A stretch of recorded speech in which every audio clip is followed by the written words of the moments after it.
Da bi razumeli učinek kakovostnih podatkov, si oglejmo, kako kozarec marmelade potuje po preskrbovalni verigi. Vse se začne s podatki o izdelku, ki jih zagotovi proizvajalec oziroma dobavitelj.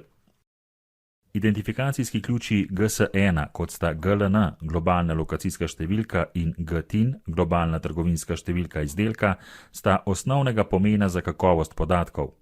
Zagotavljata identifikacijo izdelkov, pošiljk in lokacij v celotni preskrbovalni verigi.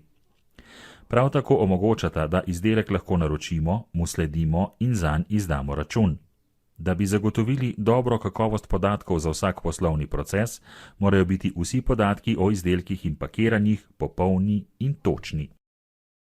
Pri kozarcih marmelade imamo opravka z različnimi podatki, s podatki povezanimi z logističnimi procesi, kot so mere škatle in teža, s podatki povezanimi s procesi trgovca, kot je razvrščanje in umeščanje izdelka na police, pri čemer so pomembni višina, širina in globina.